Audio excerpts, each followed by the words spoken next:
What's up, everybody? Welcome back to your favorite New York Jets subscription podcast, Badlands. I'm your host, Joe Caporoso, joined as always by Connor Rogers, who, as always, has his mustache in May. That's right. CR, how you doing? How you feeling?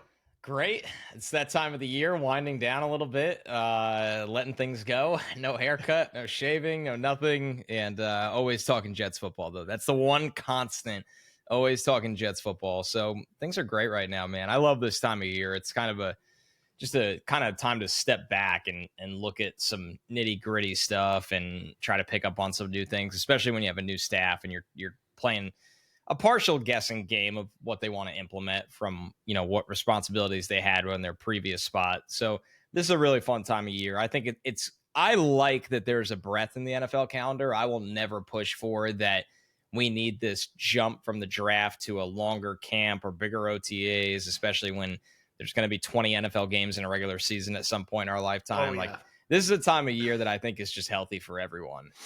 Listen, if anyone's equipped for the inevitable 20-week season and the 365-day calendar, it's going to be us. But for now, right, we'll enjoy the brief gap here. Now, we're recording this Tuesday afternoon. Right now, the only game officially confirmed in the Jets schedule is the Week 6 London game against Denver. Very exciting. It's a good one.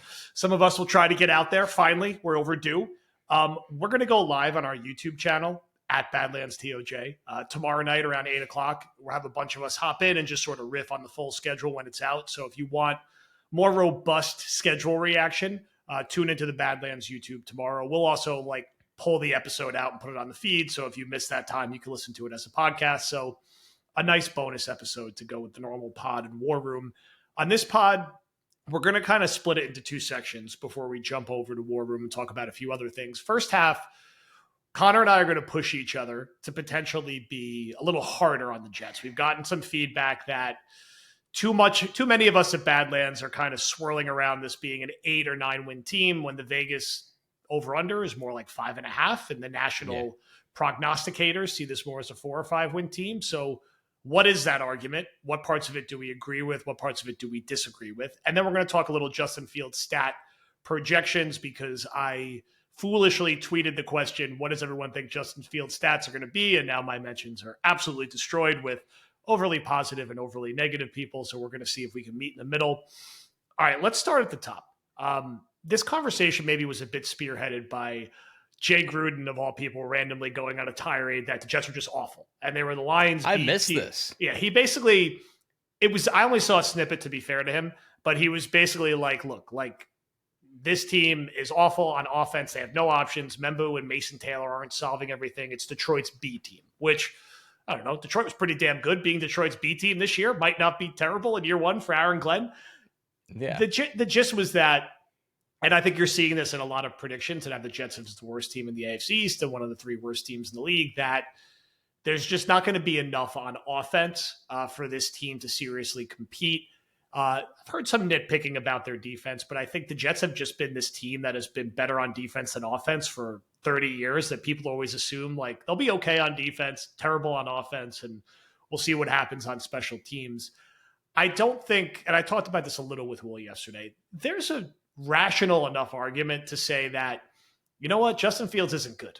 And you guys are deluding yourself, and he's just another more athletic version of Zach Wilson, and it's not going to work. It didn't work in Pittsburgh. It didn't work in Chicago, and you're going to be drafting a quarterback next year, and everything will go downstream from that you're going to just have the worst quarterback on the field most weeks, and because of that, you're going to win 4 or 5 games. Now, let's start with that and how you would respond to an argument I think you're probably going to hear a lot as a Jets fan, especially in more national settings, and how you would ultimately respond to something like that.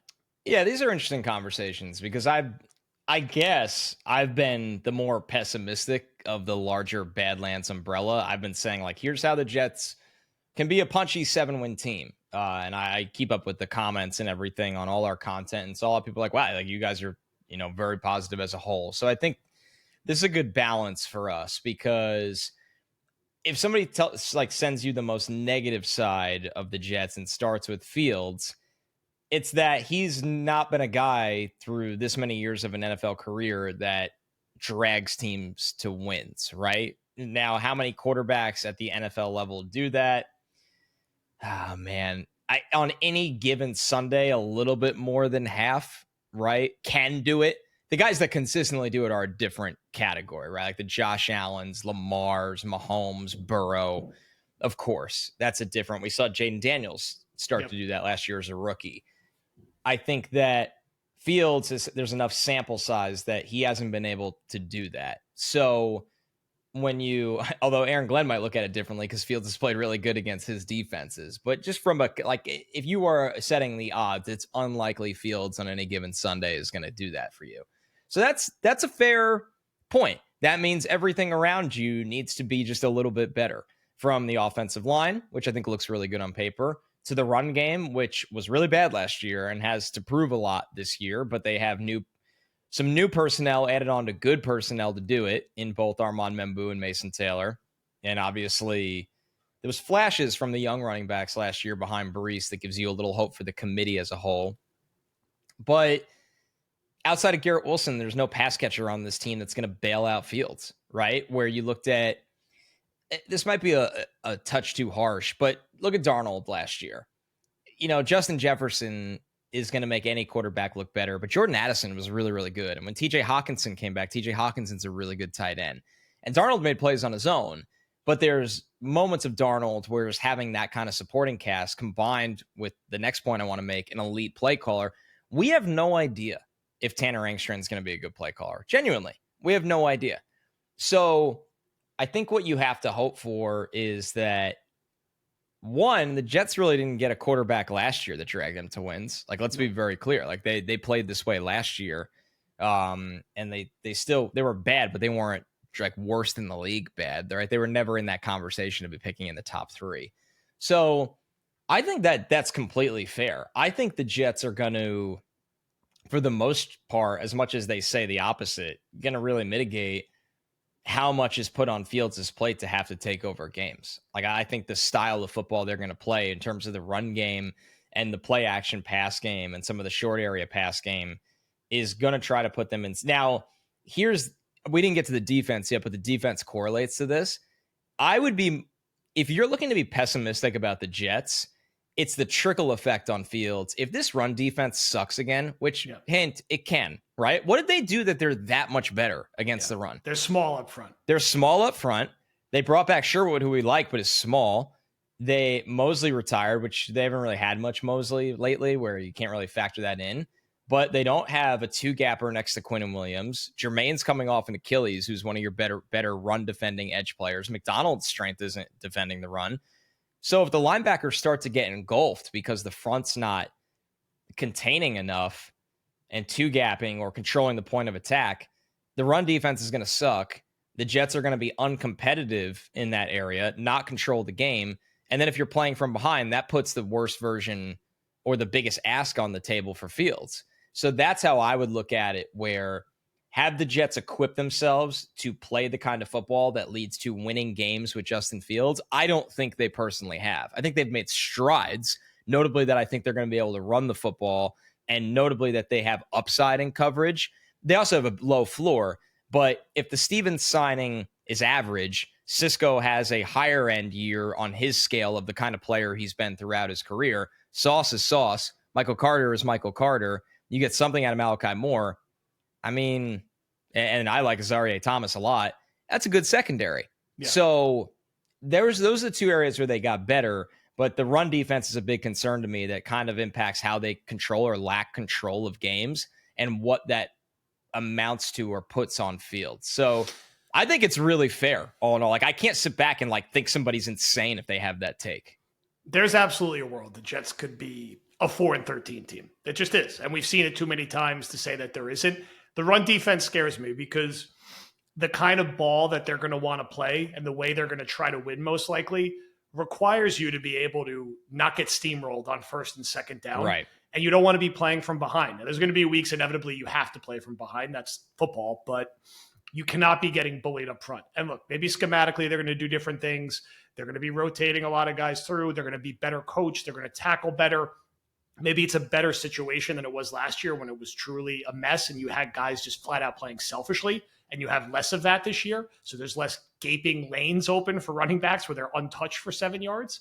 So maybe it's not quite as bad. My other fear would be, and this could work as a positive or negative depending on how it breaks. Like you said, we don't know what to expect from Angstrom as a play caller. My fear would be, does he call the Detroit offense acting like Jared Goff's his quarterback when Justin Fields is completely different, a totally different player? Yeah. I think we're going to know right away, not in the preseason, because you're not going to show everything in the preseason.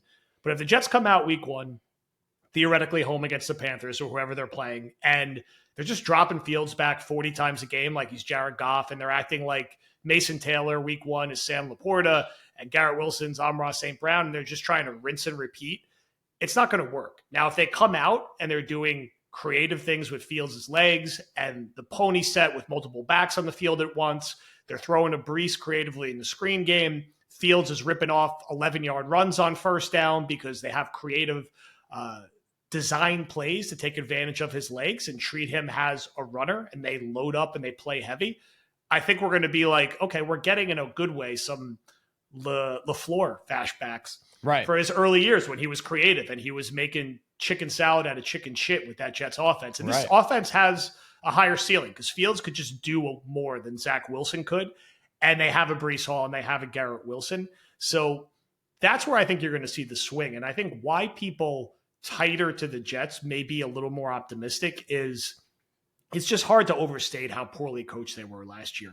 Even if and lack discipline too. Yes, and even if Angstrom is the 20th best offensive coordinator in the league, that's 12 spots better than Hackett was the last 2 years. And that's a big leap. That's a jarring difference. They were the worst coach. They could not have been worse coached on offense last year between what Rodgers was doing at the line and how he was playing quarterback and whatever you were getting out of Hackett and Downing. Now, players ultimately are going to win games, but it's not a roster that is just barren. There's too much talent on the offensive line, and there's too much talent between Brees and Garrett, where if Angstrom is something and shows potential as a good young offensive coordinator, it has the makings of an offense that can overachieve just because of the talent level. And if they use Fields the right way, I think he can be better. And I'm not saying he's going to immediately be on the Darnold Baker comeback player of the year trajectory. I just think he could generally be a middle of the road quarterback. And if he can, he could do enough things athletically that I think will allow the Jets to steal more games. If he can't, if he gets hurt, and if they're dropping him back like a conventional passer, he might get benched in the middle of the year for Tyrod. And then it's, then you're 3-10 starting Tyrod Taylor. And we're sitting here saying, what are we even doing? Lose out so we could just draft a quarterback next year. So it's going to come down to the coach and the quarterback more so than anything, which is usually what it is. After that, it's the trenches. I feel good about the offensive trenches. I'm not sold on the plan in the defensive trenches yet because a guy like Jermaine, it's just, I don't know if he's healthy. I don't know when he's going to be healthy. And I like Will McDonald a lot, but he's far and away their second best player in that group after Quinnen Williams, with Jermaine not healthy, and the rest of the guys have a lot to prove. So it's not a crazy argument. I still think due to the coaching and due to seeing the Jets do this in some other years, 2006, 2013, 2022 to an extent, if the coaching's right, I could see it being around a 500 team, but there's certainly a world where this is like not the Adam Gase 2-14, but that like first year of Zach Wilson with Saleh when they were just, 4-12. And I hope that's not the case. And it's not what I would predict, but I don't think either of us would say you're insane because I think both of us, if there's one thing consistently that we've been disappointed by is thinking you can make it work with this defensive line group. And maybe there's a bigger plan at work, but that's what scares me the most. Yeah, that's the biggest, I think, key with this team outside of proven pass catcher or the scarcity of proven pass catchers. And I think people are quick to forget the Lions in 2021, Dan Campbell and Aaron Glenn's first year there, they won 3 games. They tied. Didn't they start like 0-9 or something? Yeah, they finished, I think, pretty strongly. They had 3 wins in their final 6 games. So they were 3-3 to finish the season. But they technically lost their first, 8 games and then tied one? We don't want to see that happen here. We will not be giving a pass for that. No, and I think it's the kind of games that you play. The Lions played plenty of competitive games that year. They also played some stinkers. But I think people are quick to forget that these things, I kind of said this recently on a podcast that we did. People because we're all Jets fans, right? So we're all technically here. But all these guys weren't. So we're sitting here still judging things off of last year, where a new regime, fair or not, is not necessarily doing that. They're not operating at the speed. There was the whole rant of why people were mad about Rodgers not being back versus why you have to understand why they did it. And the Jets told you this already with their free agency. They told you this, honestly, with their draft strategy. And I'm not criticizing it because we advocated for it the week up to the draft. We said, have an adult draft. Don't try to outthink the room. And with their first 3 picks, they kind of got up there and was like, okay, I'm going to kind of swing to just make contact here and hit a single or a double. Membu felt like a little bit more of a double. But Mason Taylor is absolutely like, I just got to put the ball in play to opposite field and get on base. I think he's going to be a good player. I don't think he's going to be a great player, but I think he's going to be an extremely serviceable starting tight end, which has been a colossal weakness for this team. Conklin did good things, but Conklin's limitations as a blocker limited the Jets' run game. And I'm not putting it all on Conklin. There was so many problems with the Jets' run game, but the tight end position as a whole was one of them. And don't get me started when they had to go to 12 personnel, how useless they were. Because there was moments of Conklin where he was competent. Felt like nobody else was even competent on that tight end group. So they're doing what a new regime should do. But the difference is between, I think, that Lions team in 2021 is they are walking into a room that has some talent. There's still young talent, right? Like, we think Garrett Wilson is really, really good. We know when Sauce is playing at his best, he could be one of the best corners in the NFL. It feels like there's more ceiling to tap into for guys like Sherwood and Will McDonald. Quinn Williams is kind of this player, too, that has hot and cold versions of himself. So hopefully this brings out the great Quinn Williams that we know and love. And then you just look at, obviously the strength of this team has to be the offensive line. And I think when it comes to win totals analytically or any projections analytically, it's really difficult for those models and even people to project the Jets offensive line from last year, which was so hamstrung by what they could and could not do with Aaron Rodgers and dreadful offensive staff, that on paper and just in isolated situations, the 4 from left tackle to right guard are good players. And some of them are ascending players, right? Olu should be an ascending player. John Simpson arguably had a career year last year. Joe Tippmann took steps forward. Elijah Vera-Tucker was healthy, finally. And we think Membu is going to be a good pro. It's hard to judge the Jets' offensive line or project them to take this huge leap forward outside of the bubble we're in for people that aren't in that bubble, because the tight end play and the extra blocking was so bad from wide receiver to tight end. Rodgers not being able to go under center. Think about how many 3rd and 1s and 4th and 1s they ran a slow developing run out of shotgun. Like Conklin, take the QB sneak. That's right, where we're at. Right. There was so many issues. The lack of motion and movement and eye candy in the offense that helps the offensive line. If linebackers are taking a false step like one way and then have to redirect, that's an extra second or two for a climbing offensive lineman to get up to that linebacker. It's just, I can't go down the road of how bad things were schematically last year. But the point is, it's so hard to like, we are looking at it and knowing everything that was wrong and that this is a good offensive line on paper that now is going to be implementing things offensively that will even make their lives easier. So we think the run game is going to be drastically better. And we think with a quarterback that can move, these guys will be put in better situations, that it could be a legitimate, not only strength of the team, but a strength of the AFC. Like, the Jets offensive line, if everything clicks right, can be a strength in the AFC. That's why I kind of look at it and go, my bigger concerns more so are why, if you're pessimistic about the team, run defense comes to the top of the list.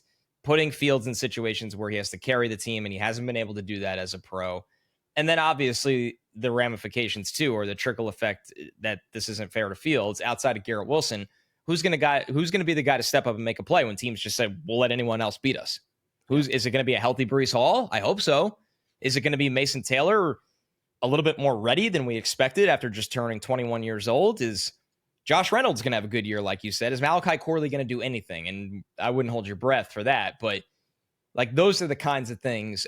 Is Arian Smith going to make a big play or two? I mean, you took him in the 4th round. You hope that he could have a moment or two this year as a rookie. So that's the things that you do feel like you're kind of holding your breath a little bit on.